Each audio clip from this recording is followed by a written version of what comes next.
이제 입시가 이제 한 달 앞으로 다가왔습니다. 그래서 이제 많은 학생들과 학부모님들이 이제 학교를 갖다 6군데를 어디를 선정해야 될지 많이 이제 상담을 하고 계시죠. 저희한테도 많은 문의가 들어오고 있고 예약을 잡고 있고 학교 선생님하고도 이제 상담을 많이 하실 겁니다. 그럴 때 이제 6개에 대한 학교를 선정할 때 충돌하는 경우도 있죠. 대부분은 뭐 비슷하게 가지만 충돌하는 경우도 있습니다. 그래서 어떻게 그 학교를 선정해야 될지 되게 이렇게 난감해 하시는 경우가 많습니다. 그래서 오늘은 이런 상황을 갖다 감안해서 어떻게 학교 선정을 하면 도움이 되는지에 대해서 한번 말씀을 좀 드릴까 합니다. 그러니까 첫 번째는 뒤에 자세히 말씀드리겠지만 학교에서에 대한 부분은 학교에서 주어지는 그 입시 결과는 분명히 참고할 만한 자료이죠. 그런데 두 번째는 뭐냐면 그 입시 결과에 대한 부분들이 바뀐 입시 환경이라든지 그 다음에 어떤 그 내신만을 고려한, 그러니까 비교과는 고려하지 않고 이런 부분들만 갖고 상담이 이루어지는 경우, 추천이 이루어지는 경우에는 조금 더 우리 아이의 역량을 발휘하기는 부족한 부분이 분명히 있을 거라 생각합니다. 그래서 이런 부분들에 대한 어떤 이런 차이점이 냈었을 때 어떻게 해야 되는지를 안내를 해드릴까 합니다. 그래서 저희가 합격시킨 학생들에 대한 부분들을 보면 학교에서 불가하다고 할 때 또는 학교에서 좀 상향이라고 했을 때 그 다음에 일반적으로 봤을 때 내신이 부족한 경우에도 내신을 극복하고 합격한 사례가 있어서 서울대, 연대, 고대에 한해서 이 학생들이 내신을 극복하고 합격한 사례에 대한 부분들을 갖다 서울대, 연대, 고대에 한해서 한번 이렇게 알려드릴까 합니다. 그런 다음에 과연 이렇게 이제 학교하고 이렇게 상충이 되었을 때 내가 이제 결정을 해야 될 때 가장 중요한 것은 무엇인지, 내가 스스로 찾아 학습한 과정이나 그 다음에 내가 이렇게 학생부의 이런 스스로 찾아 학습한 과정이나 심화 학습한 과정이 잘 나타나는지를 살펴보신 다음에 이런 부분을 자소서에 이제 경쟁력 있게 나타내야 되죠. 그래서 마지막으로는 이렇게 내신을 극복하고 합격할 수 있는 이런 이제 자소서 사례는 어떤 건지에 대해서 한번 안내를 해드리는 시간을 갖도록 하겠습니다. 각 고등학교에서 추천해주는 대학은 각 학교의 입시 결과이죠. 그러다 보니까 지원 학교를 선정하는 데는 분명히 도움이 됩니다. 그래서 이제 보면은 외대부고 같은 경우는 서울대 의예과가 지금까지 1단계 통과된 학생들이 1.93 등급까지 됐다. 이제 이런 이야기들을 하죠. 재작년에 북일고 같은 경우는 고대 기계공학과가 3.01 등급까지 합격을 했다. 이렇게 이제 또 이야기를 하고 있고, 또 학교에서 보면은 이제 내신이 좀 낮다 하더라도 경북대 치의학과 우리 학교 너희 선배들 중에서는 일반고 2등급 중반까지 된 학생들이 있으니까 이렇게 경북대 지역인대로 한번 치의학과 넣어봐라 이렇게 이야기를 합니다. 물론 휴브레인에서도 2.5등급이나 2.2등급이 이제 경북대 치의학과에 서류 전형에 합격한 사례도 있습니다.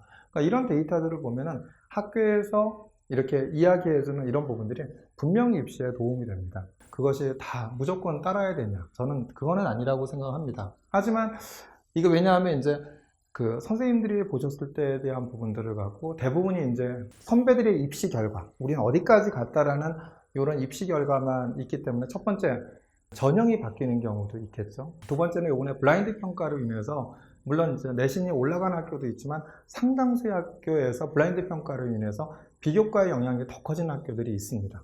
그래서 있기 때문에 선생님들이 이런 상담을 해줄 때 물론 비교과까지 꼼꼼히 보시면서 추천해준 학교도 있는가 하면 상당수의 학교들은 비교과나 이런 것은 영향력은 판단하지 않으시고 우리는 어디까지만, 내신이 어디까지만 합격했기 때문에 이건 안 돼. 이렇게 하시는 학교들도 분명히 있습니다. 그래서 학생들이 와서 저희한테 하소연을 하죠. 항상 이제 선택을 갖다 어떻게 해야 될까? 학교의 말도 귀에 담아 들어야 되겠지만 또 한 가지는 한번 이런 자료들을 보시면 한번 비교과 영향이 얼마인지를 갖다 한번 판단할 수 있는 도움이 되지 않으실까 해서 한번 저희 학생들이 합격한 자료를 바탕으로 해서 한번 이렇게 안내를 해드릴까 합니다. 외대부고 2.52가 학교에서는 경희대 의예과가 적정이라고 했습니다. 근데 이제 경희대 의예과가 적정이었죠. 근데 대학 어디가에서 연세대 의예과, 근데 저희가 이제 추천한 것은 연대 의대를 넣어보자라고 제가 얘기를 했고요. 강력하게. 전년도 70% 컷이 1.1등급이었습니다. 근데 결국은 이 학생은 어떻게 됐죠? 연세대 의예과에 합격을 했죠. 연대가 전년도에 1.0, 1.1이었지만 금년도에 금년도에 연대가 발표한 이런 연대 의예과의 자료들을 보면 3.5등급까지 합격한 학생이 있죠. 외대부고에서 2.52등급인 학생이 경희대 의예과가 적정이라고 했지만 연대 의예과에 합격을 했습니다. 또 일반고 1.7이죠.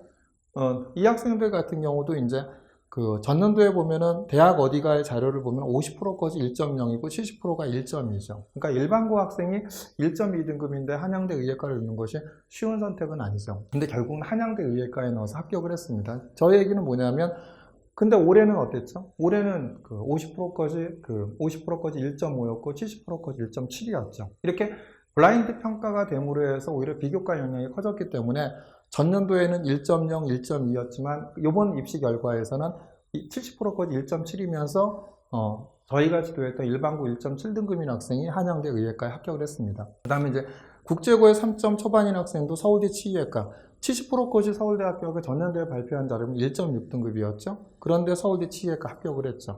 또 일반고 1.9등급인 학생 같은 경우에 50%가 1.9죠. 그래서 50%가 1.9니까 사실 저게 이제 서울대학교의 그 일반 전형을 보면 30몇 프로 정도만 일반고고 한 60몇 프로는 특목고 자사고죠. 물론 이제 50% 정도의 컷의 일반고 학생이 되는 경우도 있고, 근데 대부분은 이제 사실은 되게 내신이 낮다 그러면 그 50%까지 내신이 낮은 경우에는 대부분 특목고 자사고인 경우가 있는데, 이 학생 같은 경우도 저희가 이제 적극적으로 지원을 해서 그 서울대 전기정보공학부에 합격을 했죠. 이렇게 비교과가 좋으면 내신을 극복하고 될 수 있다라는 거죠. 영재고에 3.6이죠. 보통 영재고 같은 경우도 서울대 기계공학부 가려면 4.3 만점에 3.9 정도는 돼야 되는데 이 친구도 3.6이었지만 서울대 합격을 했죠. 일반고 1.64였습니다. 일반고 1.64였고 서울대 경영학과 그 전년대 50%까지 1.8이었죠. 50%까지 1.8이었는데 1.64인데 이 학생 같은 경우 스카이 경영학과 서류 전형에 전부 다 합격을 했습니다. 그 다음에 일반고 2.55등급이죠. 학교에서는 당연히 서울대가 불가하다고 얘기를 했죠. 근데 70%까지 1.9였던 서울대 경제학과에서 서류 전형에 합격을 했습니다. 일반고 2.55등급이라고 하면 서울대 경영경제 쓰는 거는 쉽지 않았겠죠. 하지만 이제 비교과가 좋았기 때문에 적극 도전했고요. 서울대 같은 경우 1단계에서 EBS를 뽑죠. EBS에 뽑는 것에 뽑혀서 이 학생은 이제 서울대 그 1차 경제학과 서류 전형에 합격을 했죠. 외고 3.6입니다. 우리 학교는 3점 초반대까지 그 연세대학교 하스가 되니까 하스가 불가하다고 했죠. 또 70% 커트 3.2였고요. 근데 이 친구도 연대 하스에 합격을 했습니다.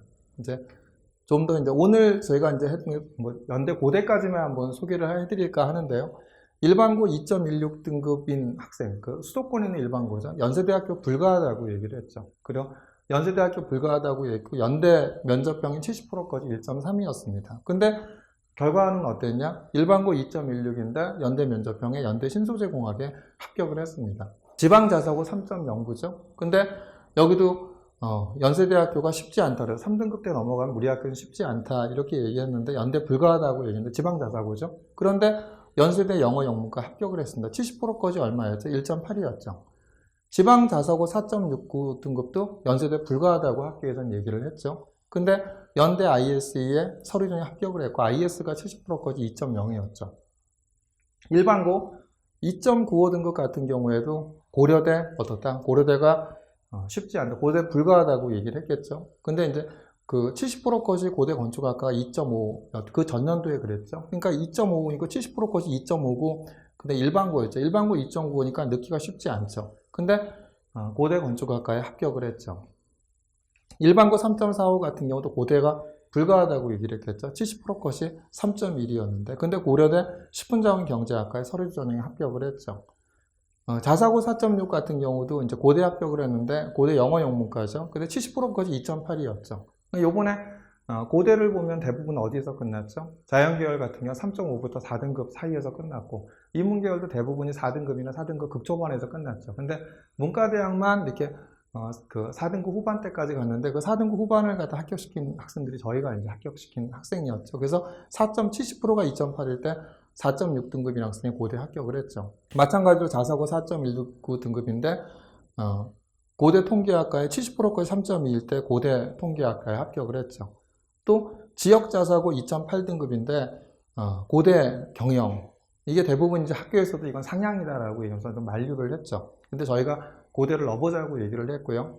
서울에 있는 지역 자사고죠. 근데 70%까지 2.8이었습니다. 고대 일반학과도 아니었고 고대 경영이었기 때문에 학교에서 이제 상향이라고 만류를 했는데 결국은 최종 고대 합격을 했죠. 일반고 3.4등급 같은 경우도 70%까지 3.2등급이었죠. 그래서 고대 가정교육과에 제가 넣었는데 이 친구 같은 경우도 일반고 3.4지만 고대 서류 전형에 합격을 했습니다. 그래서 오늘 이제 저희가 이제 이렇게 이제 합격을 시킨 그 사례들에 대한 부분들을 갖다 저희가 보여드렸는데요.